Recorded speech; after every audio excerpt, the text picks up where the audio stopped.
우리들에게 주실 하나님의 말씀은 출애굽기 20장 8절부터 11절까지 말씀입니다.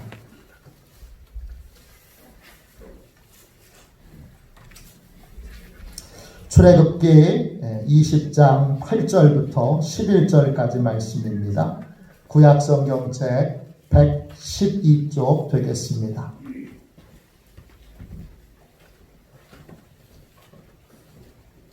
십계명을 통해서 예배를 배우고 있습니다. 오늘 제4계명 말씀을 한 번 더 지난주에 이어서 읽도록 하겠습니다. 8절부터 11절까지 말씀입니다. 한 절씩 교독하겠습니다. 안식일을 기억하여 거룩하게 지키라.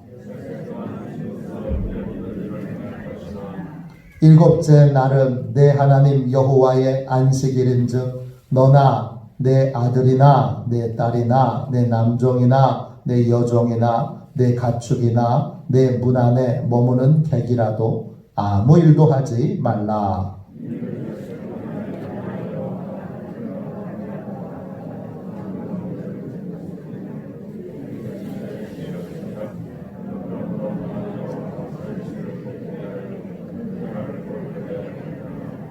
아멘. 할렐루야.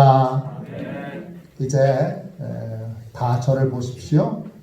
우리 성령님을 의지하여 이제 우리에게 주시는 하나님의 말씀을 우리가 함께 듣겠습니다.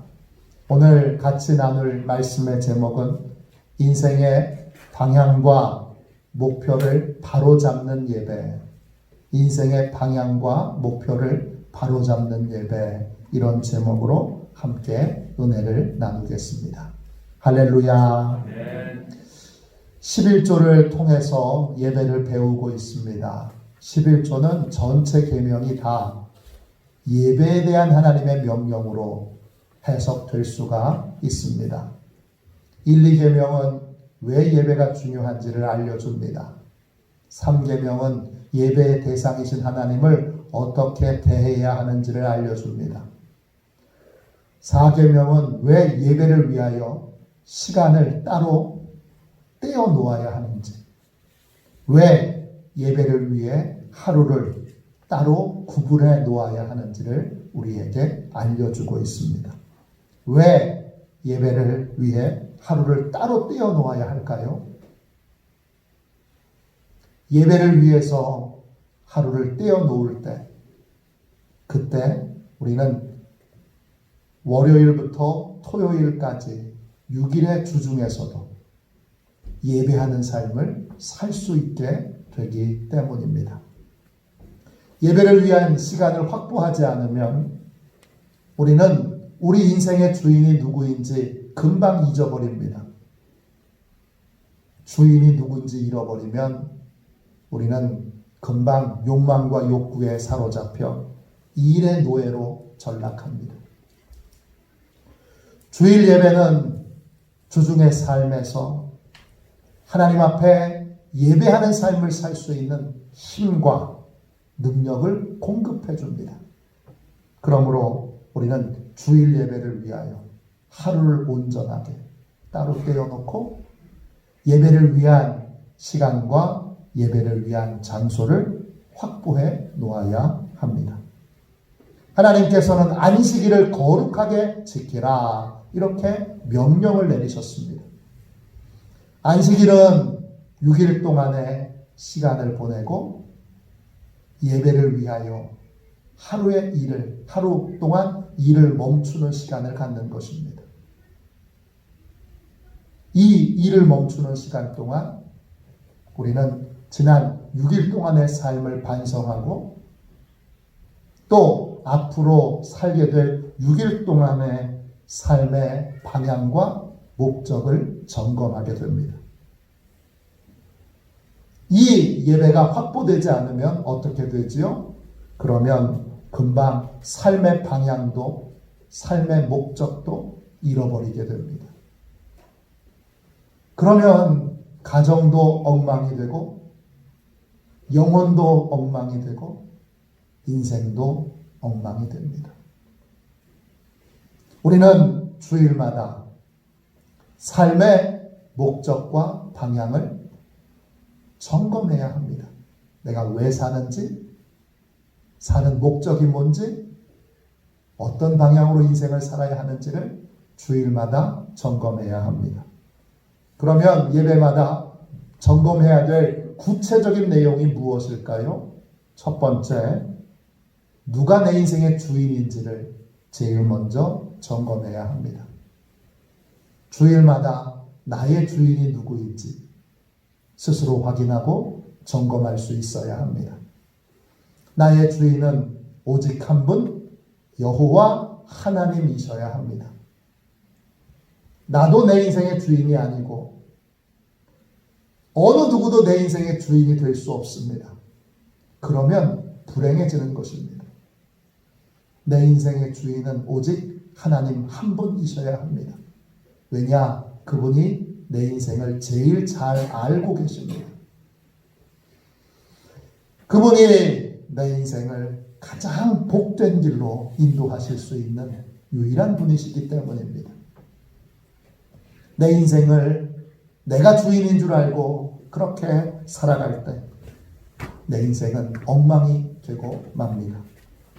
여러분, 내 인생의 주인은 하나님이십니다. 그러니까 우리는 주일마다 내 주인이 누구인지를 확인하고 어떻게 살아야 합니까? 주인의 뜻대로 살아야 합니다. 두 번째, 무엇을 확인하고 점검해야 합니까? 하나님께서 내게 주신 선물을 확인하고 감사해야 합니다. 우리가 하루하루를 살 수 있는 건 하나님께서 생명을 주셨기 때문입니다. 내가 걷고 만지고 보고 듣는 모든 것들은 하나님이 내게 주신 선물입니다. 나의 가족도, 내 친구도, 이 아름다운 교회도 하나님이 다 나한테 주신 선물입니다. 우리는 주일마다 내가 얼마나 큰 선물을 하나님께 받은 자인지를 깨닫고 또 내가 받은 하나님의 그 귀한 선물들을 확인해야 합니다. 그 결과로 한 주를 감사로, 감격으로 시작해야 하는 것입니다. 세 번째, 여러분 무엇을 점검하고 확인해야 합니까? 세 번째는 죄가 얼마나 무서운지, 또 내가 돌이켜야 될 죄가 없는지 점검하고 확인해야 합니다. 죄는 하나님이 안식하실 만큼 완벽했던 하나님의 창조를, 완벽했던 하나님의 창조 질서를 파괴하고 망가뜨려 버렸습니다. 죄란 헬라어로 하마르티아입니다. 뜻은 관역을 명중시키지 못함으로 생겨나는 손해 또는 손실을 뜻합니다. 죄란 관역이 빗나간 삶을 사는 것입니다. 이때 관역은 하나님이십니다. 모든 인간은 하나님에게서 와서 결국 하나님께로 돌아갑니다. 그래서 죽으면 뭐라고 부릅니까? 돌아가셨습니다. 이렇게 말합니다. 죽으면 끝나는 게 아니라 원래 왔던 하나님께로 돌아가는 것입니다. 돌아가셨습니다. 그렇게 표현하잖아요. 여러분, 그런데 이 사실을 잊어버리고 우리가 하나님께로 와서 하나님께로 돌아간다는 사실을 잊어버리고 삶을 살아갈 때, 잊어버리고 판단하고 행동하고 결정할 때, 그때 저지르게 되는 모든 행동이, 모든 말이 바로 죄가 되는 것입니다. 인생이 하나님이 주신 선물인 것을 잊어버리고 모든 인생이 참 주인 되신 하나님께로 돌아가 심판을 받게 되고 결산을 받게 된다는 사실을 잊어버리게 되는 것이 죄의 시작이고 죄의 뿌리입니다. 그렇게 하나님을 잊어버리게 되면 어떻게 되지요? 그때부터는 하나님을 업신여기고 조롱하는 삶을 살게 됩니다. 교회 다니는 사람도 정성껏 정말 예배드리는 사람도 죄의 무서움을 깨닫지 못하고 돌이켜야 될 죄에 빠져 돌이키지 않고 회개하지 않을 때 우리는 금방 입술로는 하나님을 공경하고 하나님을 높이는 것처럼 말하지만 하나님을 업신여기는 삶을 살게 됩니다. 갈라디아서 6장 7절에 이런 말씀이 있습니다. 스스로 속이지 말라. 하나님은 업신여김을 받지 아니하시나니 사람이 무엇으로 심든지 그대로 거두리라. 무서운 말씀입니다. 하나님을 우습게 여기는 인간은 그 다음에 하나님의 법을 우습게 여깁니다. 그래서 하나님의 법을 지키지도 따르지도 않게 됩니다. 하나님을 떠난 인간은 하나님이 세우신 모든 질서를 파괴합니다. 가정의 울타리를 파괴하고 부모와 자녀 관계의 신뢰를 파괴하고 부부 사이의 정직한 관계를 파괴하고 자녀들과의 관계도 다 파괴하고 망가뜨리고 그리고 깨트립니다. 하나님을 떠난 사람들은 하나님의 법을 어기는 불법을 저지르게 됩니다. 요한일서 3장 4절에 이런 말씀이 있습니다. 죄를 짓는 자마다 불법을 행하나니 죄는 불법이라. 하나님을 잊어버리면 그때부터 하나님과 하나님의 법을 우습게 여기며 불법을 저지르게 됩니다. 불법을 저지를 때마다 여러분 수많은 사람들이 상처를 입습니다. 수많은 사람들이 고통을 받습니다. 누구보다 하나님께서 고통을 받으십니다. 불법을 저지르는 삶을 고집할 때 우리 인생은 진노를 쌓는 삶을 하나님의 진노를 머리 위에 쌓고 언제 이 진노가 쏟아질지 모르는 두려움 가운데 인생을 살아가게 됩니다. 로마서 2장 5절입니다. 내 고집과 회개하지 아니한 마음을 따라 진노의 날 곧 하나님의 의로우신 심판이 나타나는 그날에 임할 진노를 내게 쌓는도다. 그렇습니다. 하나님을 떠난 인생들은 결국 진노를 쌓는 삶을 살게 됩니다. 하나님의 진노를 머리에 두고 이 진노가 언제 쏟아질지 모르는 두려움과 불안한 가운데 인생을 살아가게 됩니다. 주일 예배는 내가 하나님께로 와서 하나님께로 돌아가야 될 인생인 것을 기억하는 날입니다. 또 스스로 하나님을 업신여기고 하나님의 법을 따르지 않고 내 생각과 내 고집을 따라 살았던 부분이 없는지를 점검하고 확인하는 날입니다. 부모에게는 자녀는 나이가 많아도 그저 자녀일 뿐입니다. 나이가 많은 아들이 출근할 때 늙은 어머니가 말씀합니다. 얘야 길 조심해라. 얘야 차 조심해라. 이런 어머님의 말씀을 여러분 어떻게 듣습니까? 에이 엄마 내가 나이가 몇 살인데 지금 나한테 그런 얘기를 해? 여러분 그렇게 들어야 될 말씀이 아닙니다. 왜냐? 여전히 많은 사람들이 길거리에서 교통사고로 다치거나 죽고 있기 때문입니다. 2019년도 한 해 동안 우리나라에서 난 교통사고는 22만 9,600건입니다. 그 중에 다친 사람은 34만 1,720명이고 죽은 사람은 3,349명입니다. 여전히 많은 사람들이 길에서 교통사고로 다치거나 죽고 있습니다. 주의를 주시는 어머님의 말씀을 에이 늘 하시는 말씀 그렇게 들어서는 안 됩니다. 하나님의 말씀을 들을 때에도 마찬가지입니다. 우리는 그 말씀을 마음을 열고 귀를 기울여 들어야 합니다. 때때로는 다 아는 말씀이 선포될 때도 있습니다. 다 아는 말씀이네. 그리고 귀를 닫아서는 안 됩니다. 우리는 그 말씀을 통하여, 다 아는 말씀을 통하여 다시 깨우쳐야 될 부분들을 깨달아야 합니다. 말씀을 통해 죄의 무서움을 깨달아야 합니다. 말씀을 통해 우리의 인생이 하나님께로 왔다가 하나님께로 돌아가는 인생인 것을 다시금 기억해야 합니다. 말씀 앞에서 하나님의 뜻보다 내 생각, 내 계획, 내 감정을 앞세운 것은 없는지를 늘 점검하고 확인해야 합니다. 내 생각과 계획을 앞세워서 하나님의 말씀에 불순종하는 부분은 없는지 점검하고 확인해야 합니다. 예배마다 우리는 죄에 대한 부분에서 투명하게 반복해서 우리의 삶을 확인하고 점검해야 합니다. 왜냐? 우리는 잊어버리기 쉬운 연약한 존재들이기 때문입니다.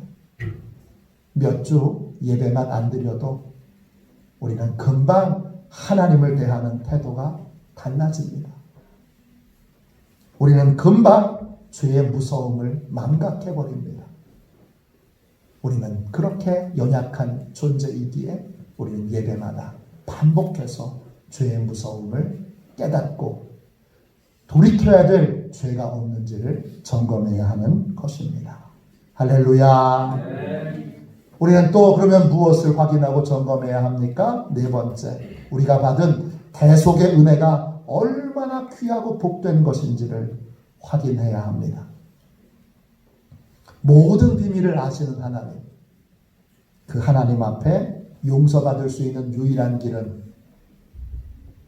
대속의 은혜를 받아들이는 것뿐입니다. 예수님을 나의 주님, 나의 하나님으로 받아들여 예수님께서 십자가에서 이루신 모든 은혜를 나의 은혜로 삼아야 합니다. 내가 예수님을 주님으로 영접하는 그 순간 예수님의 십자가는 나를 위한 대속의 현장이 됩니다. 내가 예수님을 주님으로 영접하는 순간 나의 왕이신 예수님께서 백성인 내 죄를 대신해서 십자가에서 모든 형벌을 받으셨습니다. 백성인 내 죄를 대신해서 왕이신 예수님께서 모든 형벌을 대신 받으신 것이 됩니다.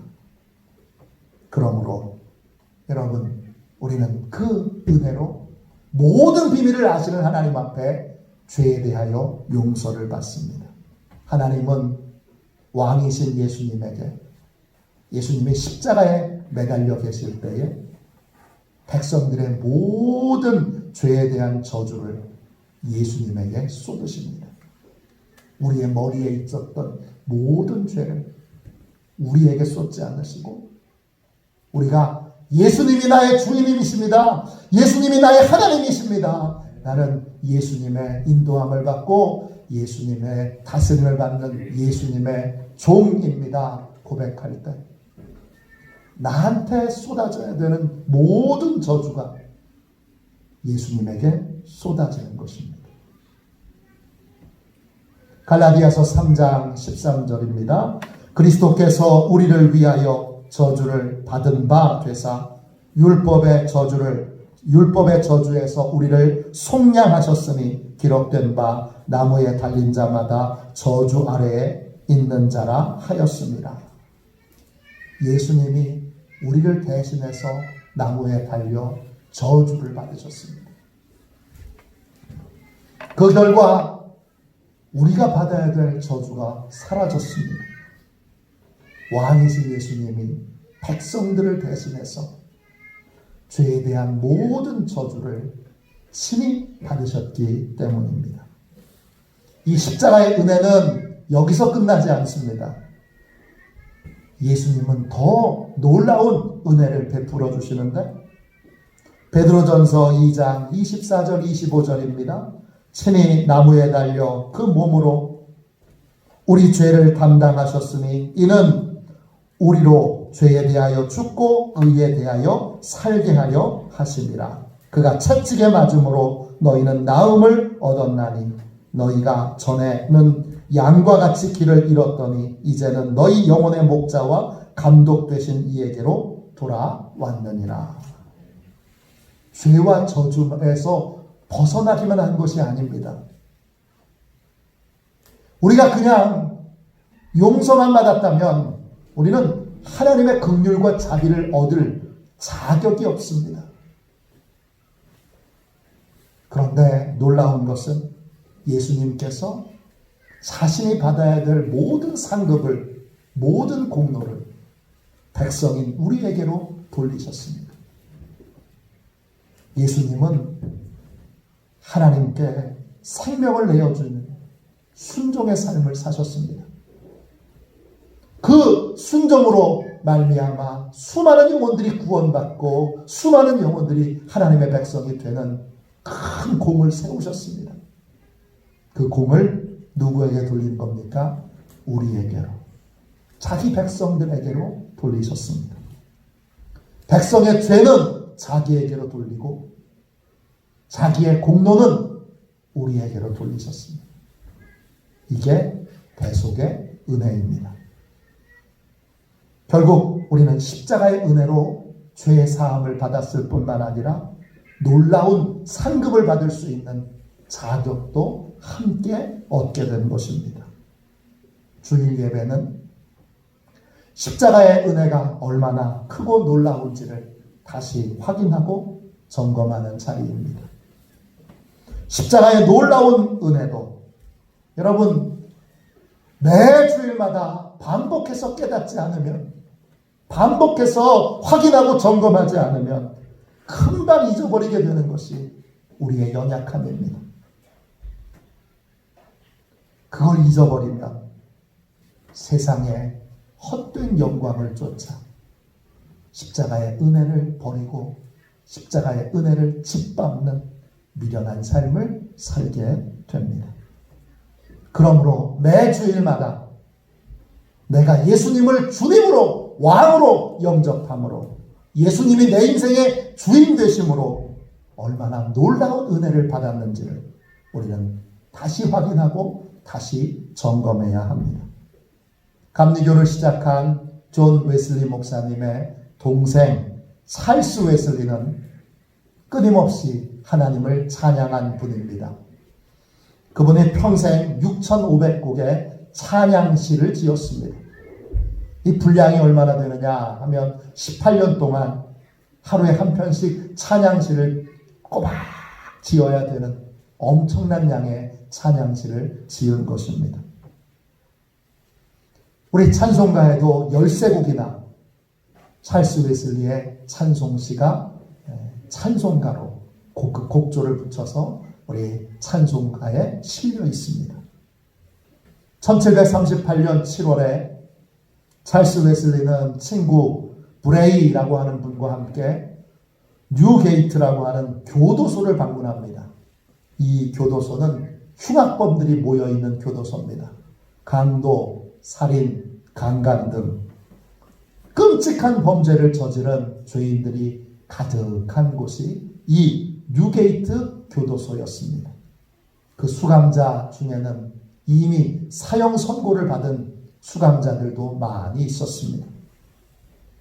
몇 차례 그들과 교제를 나누고 그들 중에 이제 사형이 집행되는 그러한 수감자들을 위해 사형 집행 전날 찰스 웨슬리는 사형수들과 마지막 밤을 보내기 위해서 교도소를 갑니다. 그리고 끊임없이 복음을 거부하고 복음을 전하려고 하는 찰스 웨슬리를 비웃는 사형수들에게 눈물로 이렇게 호소합니다. 형제님, 지금도 늦지 않았습니다. 오늘 예수님을 주님으로 영접하세요. 그러면 죽음 후에도 예수님과 함께 낙원에 거하시게 될 겁니다. 찰스 웨슬리는 밤새도록 포기하지 않고 사형수들에게 복음을 전하고 또 전했습니다. 다음 날 새벽 사형수들이 사형장으로 향하게 되었습니다. 그런데 그 밤에 무슨 일이 있었는지 그들이 달라졌습니다. 사형수들의 모습을 찰스 웨슬리는 이렇게 증언했습니다. 사형수들의 얼굴에는 위로와 평안 그리고 승리의 기쁨으로 가득 차 있었습니다. 그들은 예수님께서 자신을 위해 십자가에 달려 돌아가셨으며 자신들을 천국으로 인도하기 위해 기다리고 계신다는 확신을 가졌습니다. 마침내 교수형이 집행되었습니다. 그러나 사형수 중에 어느 누구도 살려달라고 발버둥을 치거나 고통스러워하지 않았습니다. 그들은 담대하게 죽음을 맞이했습니다. 나는 그들 모두가 하나님의 나라에 들어갔음을 확신하고 평안과 감사로 집으로 돌아갔습니다.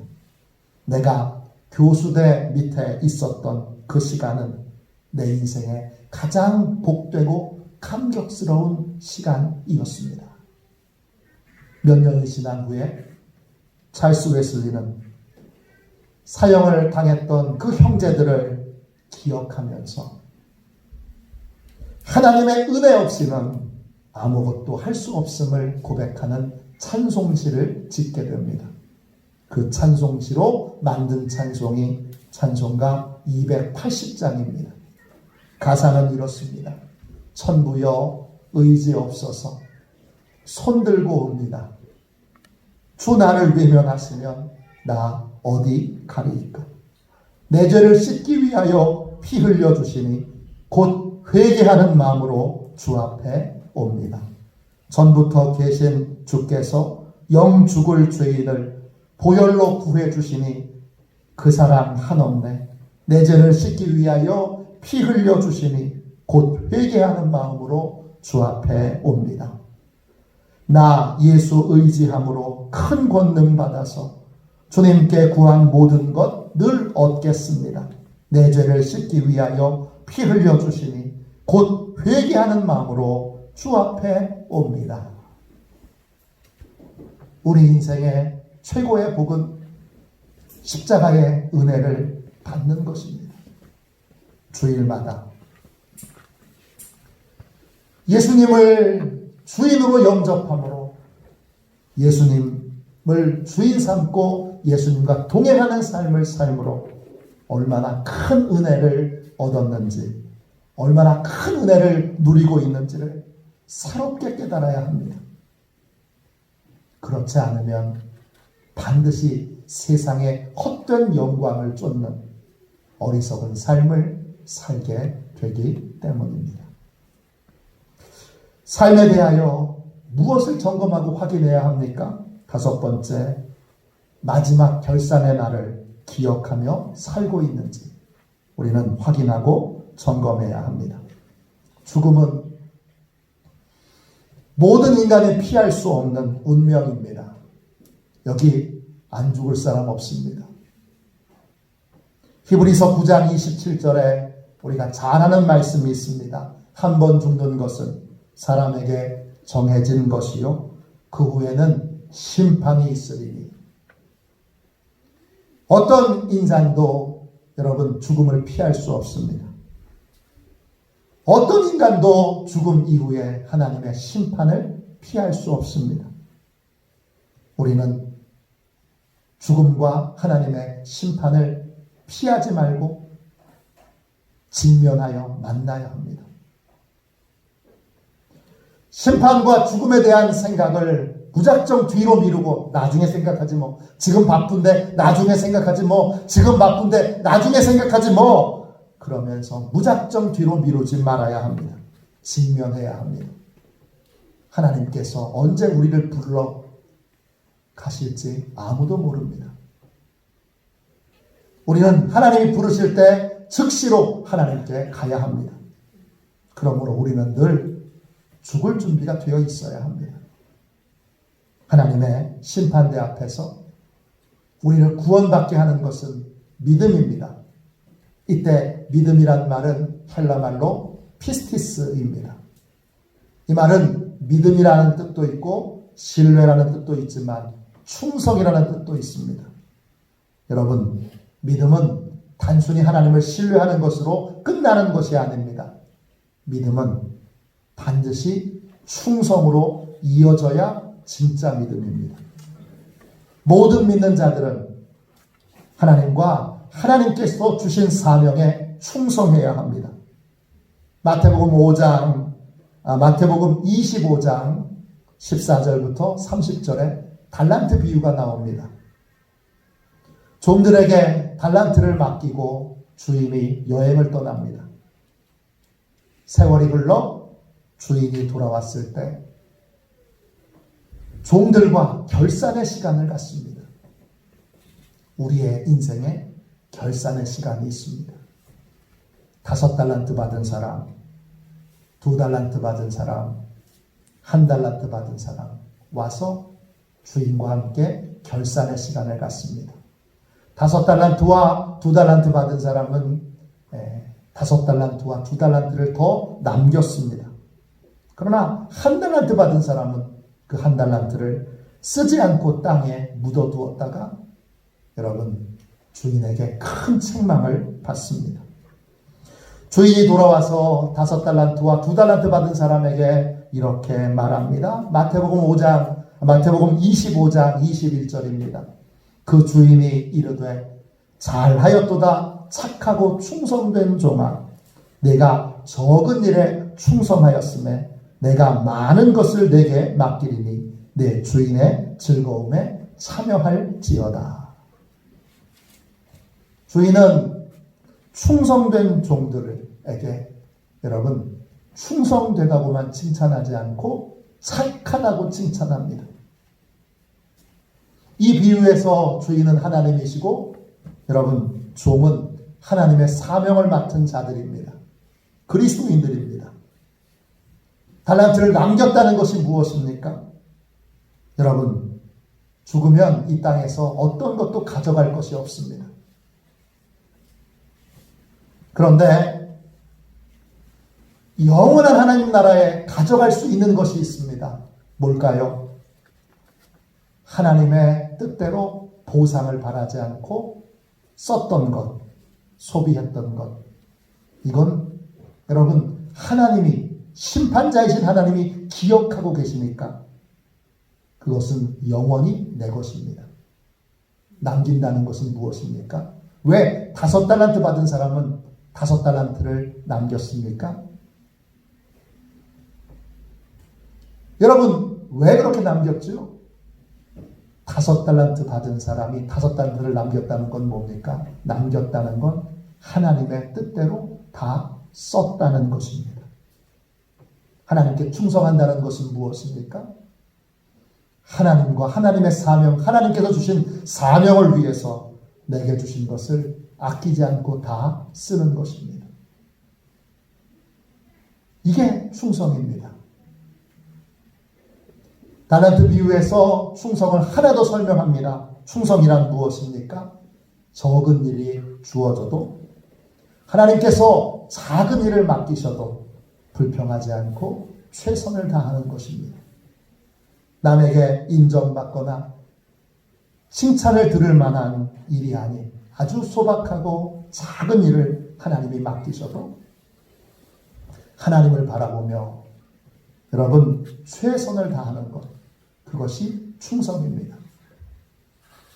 하나님께서 심판대 앞에서 우리를 보시며 충성된 삶을 살았는지를 점검하십니다. 믿는 자에게 구할 것은 충성이라고 하셨습니다. 믿음과 충성은 같은 것입니다. 믿으면 충성하게 되고 충성하게 되는 것이 곧 믿는 것입니다. 캘리포니아 주립대학교 이은상 교수님이 쓰신 책 너 뭐하다 왔니? 너 뭐하다 왔어? 이런 제목의 책이 있습니다. 어느 날 하나님께서 이은상 교수님에게 이렇게 물으셨습니다. 내가 너에게 좋은 것들과 많은 은사를 줬는데 너 뭐하다 왔니? 이 짧은 질문이 이 여자 교수님과 그의 남편의 삶을 송두리째 바꾸어 놓았습니다. 그때부터 이 두 사람은 하나님의 부르심 앞에 100% 순종하는 삶을 살기로 결단했습니다.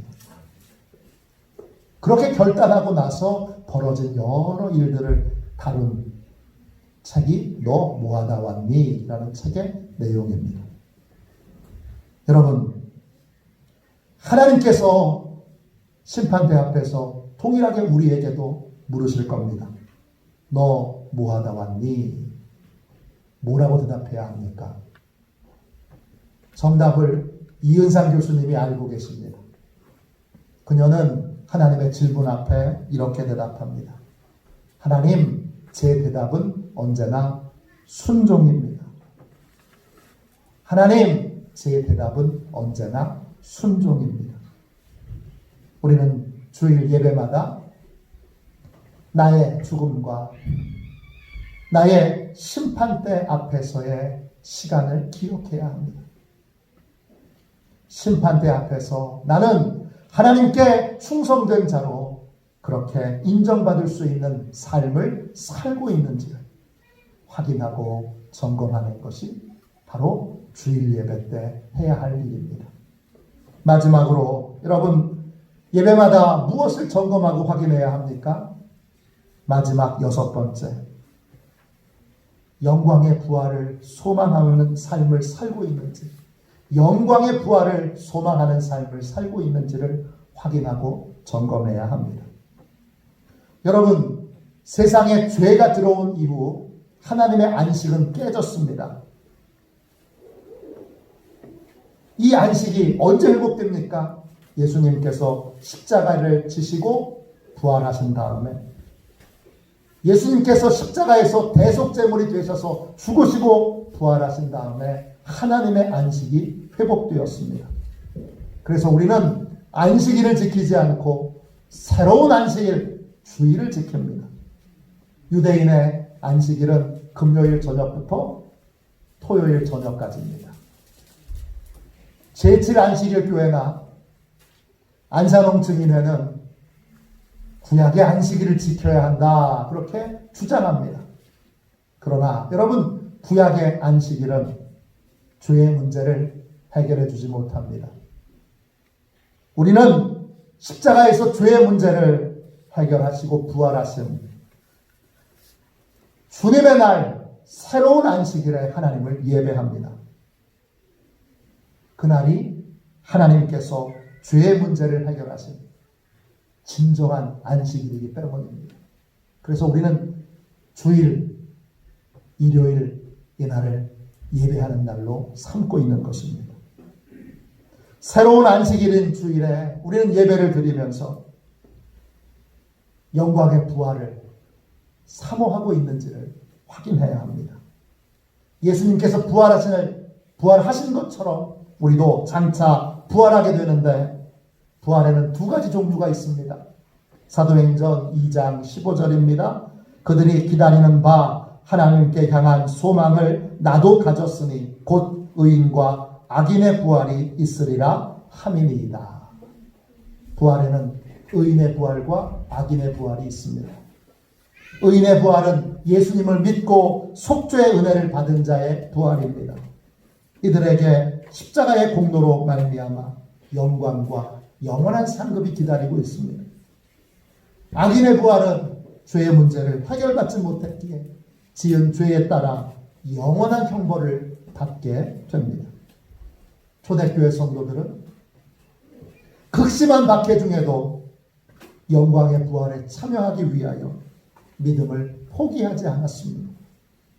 그들은 영광의 부활에 참여하기 위하여 박해를 받았고, 집에서 쫓겨났고, 토굴에 살았고, 톱으로 켜는 고통을 당했지만 구차히 살려달라고 빌지 않았습니다. 이들은 영광의 부활에 참여하기 위해 기꺼이 자기의 생명을 하나님께 당당히 드렸습니다. 영광의 부활을 사모하는 자는 어떤 핍박에도 믿음의 길을 포기하지 않습니다.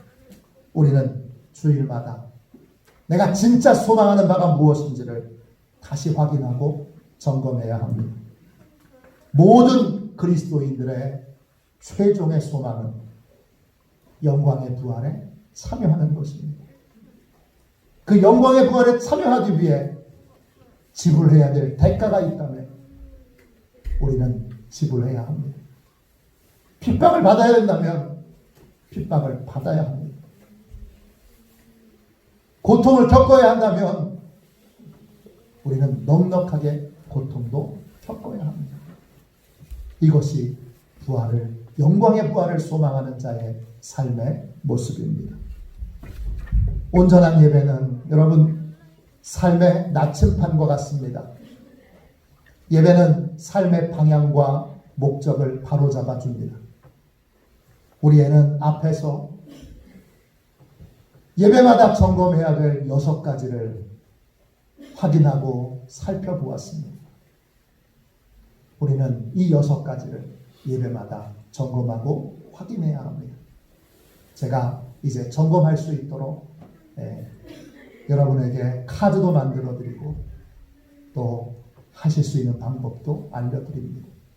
여러분 이 6가지를 예배마다 이 부활의 날, 주의 날에 이 6가지를 늘 점검하여 여러분 지난 6일 동안을 반성하고 새로운 6일을 바른 방향과 바른 목적으로 사는 그러한 온전한 예배를 드리는 안식일을 거룩하게 지키는 하나님의 백성들이 다 되시기를 주님의 이름으로 축원합니다. 이 시간 우리 하나님 앞에 함께 우리 오늘 통성으로 함께 기도합시다. 하나님 온전한 예배를 드리게 해주십시오. 안식일을 거룩하게 지키게 해주십시오. 우리 함께 이 시간 우리 하나님 앞에 통성으로 우리 간절히 기도하도록 하겠습니다. 우리 함께 기도합니다.